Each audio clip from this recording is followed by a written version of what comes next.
찬송가 270장입니다. 찬송가 270장. 변찮는 주님의 사랑과 거룩한 보혈의 공로를 우리 다 찬양을 합시다. 주님을 만나볼 때까지 예수는 우리를 깨끗게 하시는 주시니 그의 피 우리를 눈보다 더 이게 하셨네. 우리를 깨끗게 한 피는 무궁한 생명의 물일세. 생명의 구원을 받은 자 하나님 찬양을 합시다. 예수는 우리를 깨끗게 하시는 주시니 그의 피 우리를 눈보다 더 이게 하셨네. 주님의 거룩한 보혈을 날마다 입으로 간증해 담대히 싸우며 나가세. 천국에 들어갈 때까지 예수는 우리를 깨끗게 하시는 주시니 그의 피 우리를 눈보다 더 이게 하셨네. 십자가 단단히 붙잡고 날마다 이기며 나가세. 머리에 면류관 쓰고서 주 앞에 찬양할 때까지 예수는 우리를 깨끗게 하시는 주시니 그의 피 우리를 눈보다 더 이게 하셨네.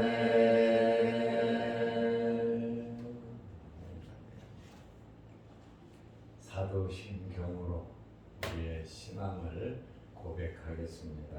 전하사 천지를 만드신 하나님 아버지를 내가 믿사오며 그 외아들 우리 주 예수 그리스도를 믿사오니 이는 성령으로 잉태하사 동정녀 마리아에게 나시고 본디오 빌라도에게 고난을 받으사 십자가에 못 박혀 죽으시고 장사한 지 사흘 만에 죽은 자 가운데서 다시 살아나시며 하늘에 오르사 전능하신 하나님 우편에 앉아 계시다가 저리로서 산자와 죽은 자를 심판하러 오시리라.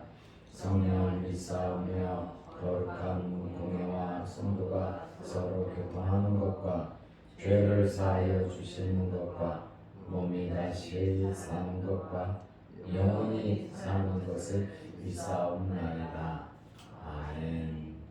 마태복음 18장 21절에서 27절 말씀까지 보겠습니다.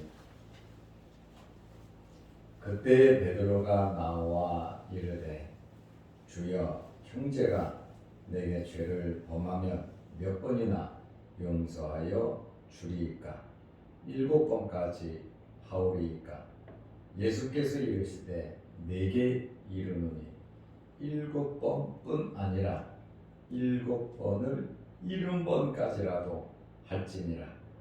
그러므로 천국은 그 종들과 결산하려 하던 어떤 임금과 같으니 결산할 때에 10,000달란트 빚진 자 하나를 데려오매 갚을 것이 없는지라.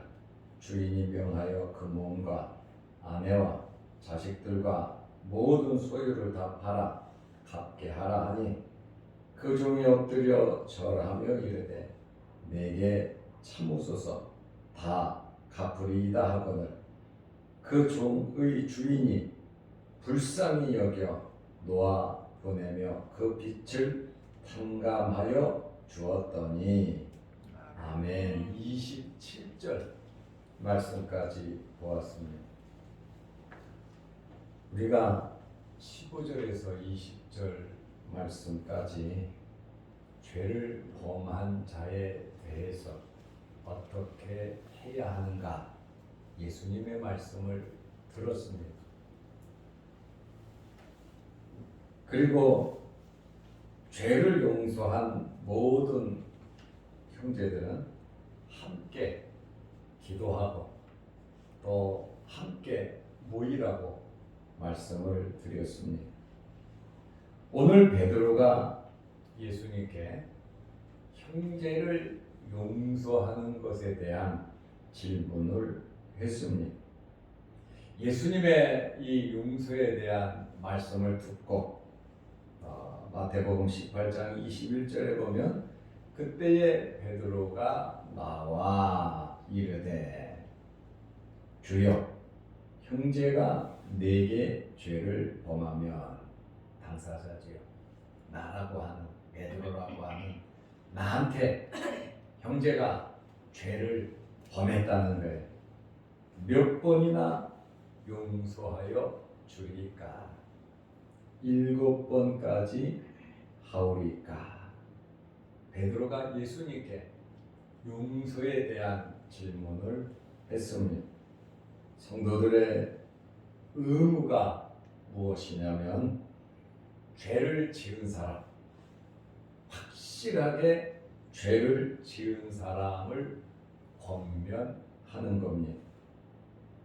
용서는 무조건 덮어주는 그것이 용서가 아닙니다. 누가복음 17장 3절에 보면 만일 내 형제가 죄를 범하거든 경고하고 그랬거든요. 죄를 범했을 때 경고하라. 하나님께서 우리의 죄를 은혜로 용서해 주셨는데, 하나님께서 우리의 죄를 용서해 주신 것은 예수 그리스도의 죽으심, 예수 그리스도의 십자가를 통해서 우리를 용서해 주신 겁니다. 십자가도 없이 공의로운 하나님이 무조건 용서해 주신 것은 아니에요. 우리가 볼 때는 무조건이고 우리가 볼 때는 은혜이지만 우리가 지은 죄값에 대해서는 예수님께서 분명히 십자가에 달려 죽으심으로 죄값을 지불했습니다. 그리고 하나님께서 우리를 용서해 주신 겁니다. 그래서 누가복음 17장 3절에 보면 경고하고 그랬거든요. 마태복음에는 1대1로 권면하고, 그게 안 되면 여러 사람 증인을 세우고, 그것도 안 되면 교회에 말을 하고, 교회 말도 안 들으면 아예 갖다 버리라고 말씀하셨어요. 그래도 정말 기회가 없겠습니까?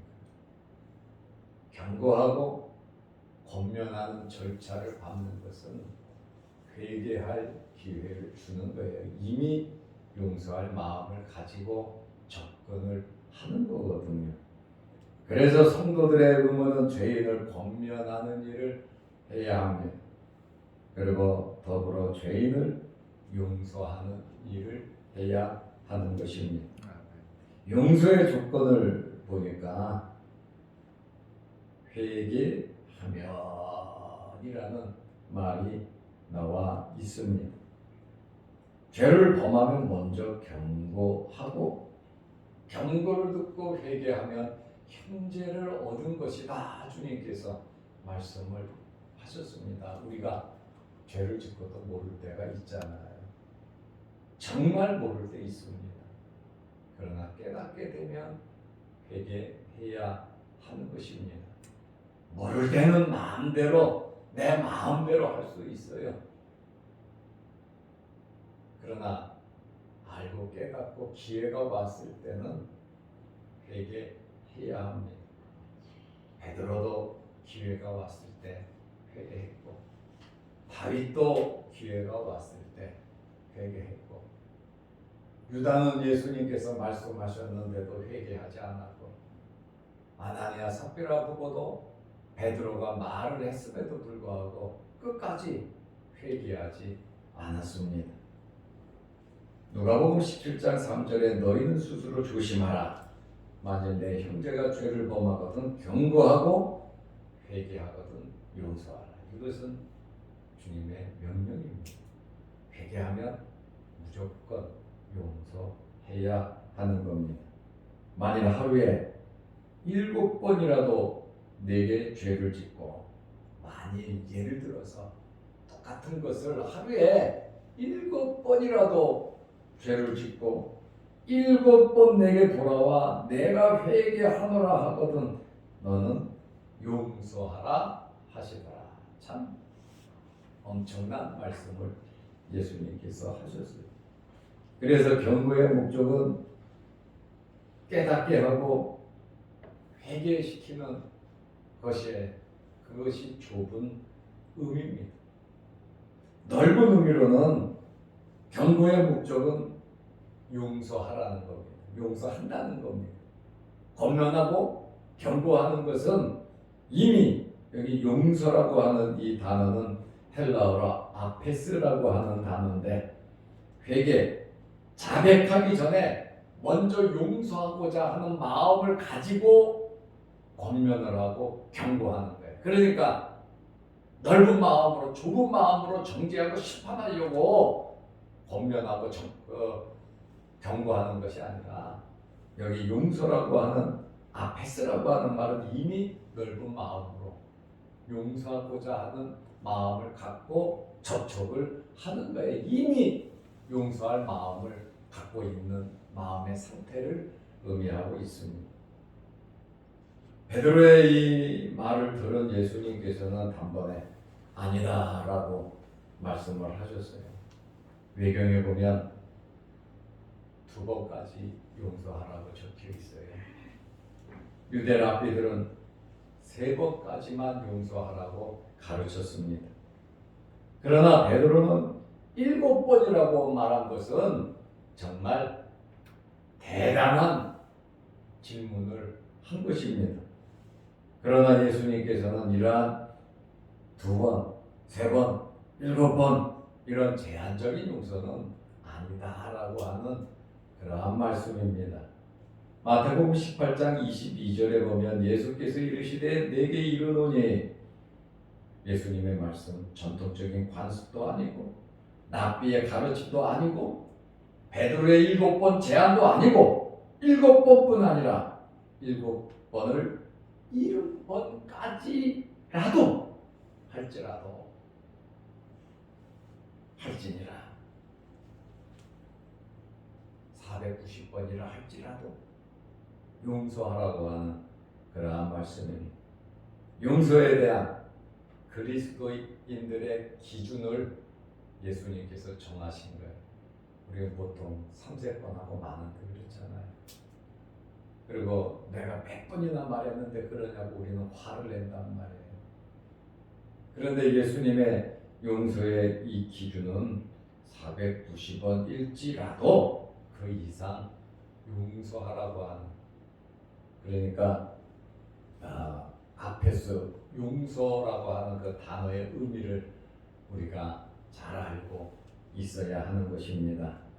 예수님께서 십자가에 달려 돌아가실 때에 자기를 잡아 고통하고 채찍질하고 뺨을 때리고 모욕을 하는 그러한 자들을 예수님께서는 용서하셨어요. 주여 저들이 하는 그러한 행위가 몰라서 그렇게 하는 것이라고, 오히려 예수님께서는 이미 그들을 이해하고 용서하신 것을 우리가 알 수 있습니다. 이러한 용서에 대해서 예수님께서 곧바로 23절에서 34절의 비유로 용서에 대한 비유를 말씀하셨어요. 마태복음에만 나와 있는데 결산을 하는 임금이 있어서요. 주인이라고도 하고 35절에 보면 하늘의 아버지 하나님이라고도 비유의 의미를 말씀하십니다. 그러므로 천국은 천국에 대한 비유, 죄 용서에 대한 비유를 예수님께서 하시고 있습니다. 종들과 결산하려 하는 어떤 임금과 같으니, 여기 임금은 당연히 하나님이시고 또 종이 나오니까 당연히 주인이고 임금이라 이렇게 권력을 갖고 있는, 절대적인 권력을 갖고 있는 자를 말합니다. 10,000달란트 빚진 자가 있었습니다. 1달란트는 금 34kg입니다. 금덩어리가 중학생 몸무게 정도 34kg예요. 1달란트가. 그러니까 10,000달란트면 34만 달란트래요. 18장 24절에 보면 결산할 때에 심판할 때와 같겠죠. 10,000달란트 빚진 자 하나를 데려오매, 여기 데려왔다라고 하는 말은 잡아온 겁니다. 너무나 많은 잘못을 해서 잡아온 거예요. 그런데 1데나리온은 우리가 동전 명칭을 알잖아요. 1데나리온은 노동자 하루 품삯이에요. 그러면 1달란트는 6,000배입니다. 1달란트는 하루 품삯 1데나리온의 6,000배가 됩니다. 그 당시 아켈라오가 유대 사마리아를 통치했는데 1년 세금이 600달란트입니다. 헤롯 안디바가 세례 요한을 죽인 헤롯 안디바가 갈릴리 지방을 다스렸는데 해마다 세금을 200달란트를 받았어요. 그러면 10,000달란트라고 하는 이 금액은 상상할 수 없는 그러한 금액. 1달란트, 2달란트, 5달란트도 1달란트가 금 34kg인데 1달란트도 엄청난 금액이에요. 그만큼 하나님으로부터 받은 우리의 달란트가 귀하다는 거예요. 내가 볼 때는 1달란트 그거 그러지만 여러분 1달란트가 금 34kg이니까요. 엄청난 금액이에요. 그래서 우리의 사명 직분이 달란트가 그만큼 귀하다는 것을 우리는 알아야 합니다. 이 빚진 이 종, 주인이 말합니다. 18장 25절에 보니까 갚을 것이 없는지라. 죽었다 깨어나도 종이 갚을 수 없는 금액이, 우리 죄도 마찬가지잖아요. 우리 스스로 어떻게 우리가 죄 용서를 받을 수 있겠습니까? 주인이 명하여 그 몸, 아내, 자식들과 모든 재산을 다 팔아서 10,000달란트 갚으라고 해라. 갚을 수 없어요. 노예로 팔아도, 전체를 다 가족을 다 팔아도 10분의 1 달란트도 안 된단 말이에요. 자기 재산을 다 팔아도 갚을 수 없는, 1달란트도 되지 않는 재산이란 말입니다. 구약 성경에 보면 빚을 갚기 위해서 자식들을 잡아가고 파는 그러한 예도 많이 있었습니다. 도저히 불가능해서. 그렇다 보니까 어떡합니까? 갚을 방법이 없고 자기와 자기 종들이 다 다시 노예로 팔려가게 될 상황인데, 할 수 있는 방법은 절망적인 상황에서 엎드려 절을 했습니다. 엎드려서 절을 한다. 상대방의 권위를 인정하는 것이고 자신을 최대한 낮추는 것이고, 여기 이 단어는 끊임없이 엎드려서 머리 조아려서 간청하는 거예요. 이르되 내게 참으소서, 다 갚으리이다. 갚을 수 없어요. 그런데 어떻게 말합니까? 갚은다고 말해야지요.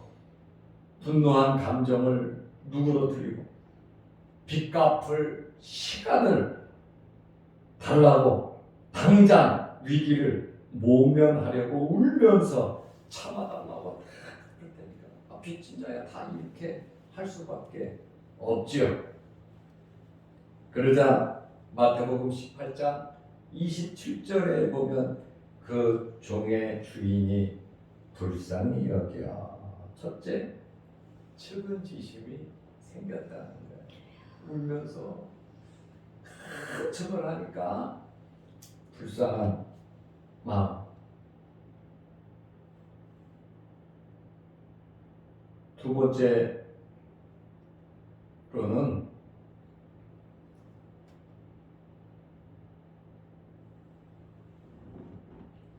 이 사람이 강구한 것 이상 주인이 베풀어 줍니다. 그러니까 이 종이 노임을 받을 수 있는 비결은 첫째는 주인의 마음의 측은지심, 불쌍히 여기는 그 마음, 불쌍히 여김을 받았다는, 아마 뻣뻣하게 굴었다면 이 주인이 가만 안 있을 거예요. 그러나 여러분, 예수님의 말씀을 듣고 유대인들이 얼마나 뻣뻣하게 굴었습니까? 말씀을 듣고 죽이려고까지 했잖아요. 회개해야 되는. 세리와 죄인들은 회개해서 용서를 받았지만 회개하지 않으므로 이스라엘은 결국 망하게 됐죠. 주인이 불쌍히 여겨 놓아 보내며 그 빚을 탕감하여 주었더니, 아주 그 눈물을 보고 주인이 탕감해 주었습니다. 석방과 사죄의 의미죠. 갚으라는 거예요. 감사하면서 살으라는 거예요. 빚을 갚는 마음으로 살으라는 거예요. 일단 불쌍히 여기서 그 엄청난 빚을 탕감해 주었죠. 주인의 불쌍히 여기는 이 마음이 용서, 탕감의 제일 큰 원인이 되었습니다. 하나님께서 우리를 불쌍히 여기시면서 우리의 모든 죄를 용서해 주셨잖아요. 1만 달란트 빚진 자나 우리나 용서받은 것은 똑같습니다. 그러므로 우리는 예수님의 피로 죄 용서함을 받은 하나님의 자녀들입니다. 예수님의 보혈이 우리의 죄를 용서하셨어요. 지옥에서 천국으로 바뀐 겁니다. 오늘 1만 달란트 빚진 자가 모든 자식 전부 다 할 것 없이 지옥에 가야 되는데, 이렇게 용서를 받았다면 우리 또한 주님의 마음을 가지고 살아야 되지 않겠는가? 이렇게 용서받았는데 배경에 나온 것처럼 2번만 용서하리까? 랍비들이 가르친 것처럼 3번만 하리까? 베드로가 말한 것처럼 7번까지 하오리까? 이렇게 제한적으로 용서하면서 살아야 된다라고 하니까, 예수님의 용서 방법은 그 헬라어 의미 그대로 이미 용서하는 마음을 갖고 우리는 살아야 된다라고 하는 그런 말씀입니다. 오늘 이러한 말씀을 통해서 우리는 감사하면서 우리는 살아가야 하고, 빚 갚는 마음으로 살아야 하고, 용서하는 마음. 1만 달란트, 내가 1만 달란트 빚진 자가 아니었는가 하면서 그 주인의 마음, 하늘 아버지의 마음을 생각하면서 오늘 하루 감사하면서 즐겁게 살아가시기를 바랍니다. 아멘. 기도하겠습니다. 하나님 아버지 감사합니다. 우리가 우리에게 죄 지은 자를 사하여 준 것 같이 우리의 죄를 사하여 달라고 주기도문에 주님께서 가르쳐 주셨습니다. 오늘 우리가 또 마태복음 18장 마지막 내용들을 보면서 용서에 대한, 죄 용서에 대한, 형제를 얻는 것에 대한 말씀을 보고 있습니다. 하나님 아버지, 이 세상에서 용서받지 못할 죄가 무엇이 있겠습니까? 용서하지 못할 일이 무엇이 있겠습니까? 우리가 하나님의 사랑을 받은 그대로 용서하며 살아갈 수 있는 저희들 되게 하시고, 우리들의 마음을 넉넉한 마음, 여유로운 마음, 은혜로운 마음을 허락하여 주셔서 내 생각과 내 감정과 내 뜻, 내 계획, 내 모든 것을 앞세우며 우리 감정을 앞세우고 혈기를 부리지 않도록 넓은 마음, 은혜로운 마음, 사랑스러운 마음을 우리에게 허락하여 주시옵소서. 아멘. 내가 용서받은 것처럼, 내가 은혜 받은 것처럼 은혜를 베풀어 가며 살아갈 수 있는 저희들 되게 하여 주옵소서. 마음에 섭섭한 거나 우리가 속상한 거나 괘씸한 마음이나 모든 것을 털어버리며 은혜 안에 감사하며 살아가는 저희들 되게 하옵소서. 오늘도 이 새벽에 주의 전에 나와 기도합니다. 추운 날씨에 또 이 새벽에 일어나서 주의 전에 나와 예배드리는 사랑하는 성도들의 그 간절한 마음과 기도 제목들을 하나님께서 들어주시고 응답하여 주시고 건강을 허락하여 주시고 오고 가는 길 편안케 하옵소서. 영상 유튜브로 예배드리며 기도하는 성도들에게도 크신 은혜 베풀어 주옵소서. 오늘 하루도 주 안에서 승리하는 복된 하루 되게 하시고, 기도하며 사랑하는 마음으로 용서하는 마음으로 살아갈 때 하나님께서 크신 은혜 베풀어 주옵소서. 예수님의 이름으로 기도드리옵나이다. 아멘. 하늘에 계신 우리 아버지여, 이름이 거룩히 여김을 받으시오며 나라의 마옵시며 뜻이 하늘에서 이룬 것 같이 땅에서도 이루어지이다. 오늘날 우리에게 일용할 양식을 주옵시고, 우리가 우리에게 죄 지은 자를 사하여 준 것 같이 우리 죄를 사하여 주옵시고, 우리를 시험에 들게 하지 마옵시고 다만 악에서 구하옵소서. 대리의 나라와 권세와 영광의 아버지께 영원히 싸움나이다. 아멘. 자유로 기도하시기 바랍니다.